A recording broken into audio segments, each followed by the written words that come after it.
As southern states face unprecedented cold temperatures, millions of people have been left without heat, electricity, even water. Texas particularly, the state's power grid failed, causing power outages throughout that entire state. Here's Governor Greg Abbott's explanation for that disaster. Sean, this shows how the Green New Deal would be a deadly deal for the United States of America. Texas is blessed with multiple sources of energy, such as natural gas and oil and nuclear, as well as solar and wind. But you saw from what Trace said, and that is our wind and our solar got shut down, and they were collectively more than 10% of our power grid. And that thrust Texas into a situation where it was lacking power in a statewide basis that was power that was spread out by that ERCOT organization that you were talking about. As a result, it just shows that fossil fuel is necessary for the state of Texas as well as other states to make sure that we will be able to heat our homes in the wintertime and cool our homes in the summertime. Okay. Joining us to discuss Democratic strategist, co-founder of Northern Star Strategies, Michael Starr Hopkins, co-host of the Realignment podcast, Marshall Kosloff. Marshall, let me start with you. I know you have a little bit of an interest in energy policy and more. Is there any truth to the idea that it is wind power that has what's caused these massive rolling blackouts throughout Texas? The truth is, every form of energy in the state of Texas is far down what it needs to be. So the way to understand this is Texas is a state which is predominantly powered by natural gas. There's also coal, nuclear energy, and wind and solar power. So obviously it's true that wind and solar power are not delivering the same amount of energy that they were before, but natural gas, which comprises a much larger percentage of the state's energy picture, is also significantly down as well. And because it's so much of a bigger percentage of the state's overall energy picture, it's actually delivering far more of a reduced amount than any other form of energy. So the key lesson here is every form of power isn't delivering as well because, frankly, the power lines aren't insulated, the gas isn't transmitting, and in many cases you have windmills that are actually not functioning in the cold. But someone tweeted this morning, Norway and Minnesota have, wind power. So it's not as if we haven't figured out a way to handle something like this before.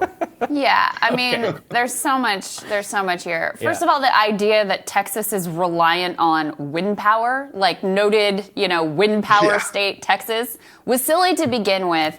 But it's also just the most annoying way to seize on this tiny little anecdote. Oh, the windmills froze, to make your political argument, ignoring everything else that's going on, like the natural gas also isn't working. And oh, by the way, that's the bulk of the power in the state. Yeah. That's for you, Michael. That's for you, Michael. Yeah, go ahead.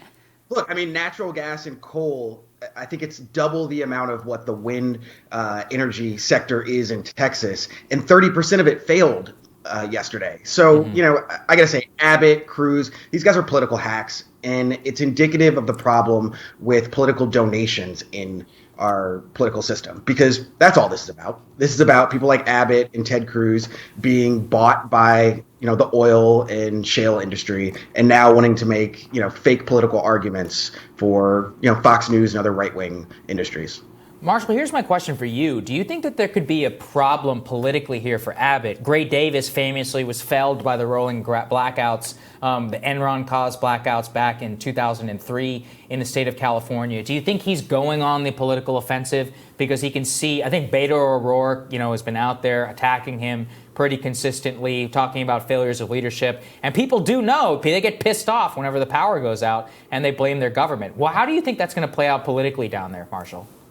Yeah, speaking back to California in the 2000s, the difference is California has its recall system. So there was this really specific mechanism for removing Gray Davis as governor. But I think that this is probably people are dying. This is really serious and is impacting a lot of people, but I don't see a world where this really crazy out of nowhere situation is going to be extrapolated into a broader, sustained political attack. And the bigger problem would be if this could be a metaphor for governance in Texas. So let's say Texas had all these other problems that Governor Abbott was dealing with, and then some, and Michael's smiling because I'm sure he could list off problems that Texas has. But the key thing, let's just say that there were problems in Texas that were directly related to inability to power things, inability Right. to make things work. That would be a bigger issue, but that doesn't seem to me to be Governor Abbott's problem. But I just want to respond really quick to what Michael said about the political donations, because I think that misses something to a certain degree. This isn't about necessarily who gave money to Ted Cruz, because I think this is really about the culture war. So that's why he's saying this is what happens if we get the Green New Deal. This is what happens with AOC. Those are the key references here. This isn't driven by money. It's driven by the fact that everyone is playing to this big culture war obsessed audience out there. And that's the part that really frustrates me, because that suggests that just banning money in politics wouldn't actually affect this issue. Yeah. Well, and Ted Cruz really got dragged for comments he made over the summer making fun of California and the struggles they were having with wildfires. And actually the connective tissue between the two is, look, you can't blame any single weather event on climate change and on the climate crisis, but it is certainly the case that you are going to have more and more of these extreme events, and places like Texas or other places that are woefully unprepared facing extreme temperature changes and things that they are not remotely ready for. So that is kind of the connective tissue of what's been going on across the country with all of this. Yeah, and I got to say, if I was advising Democrats in Texas, I would tell them to use the line of attack.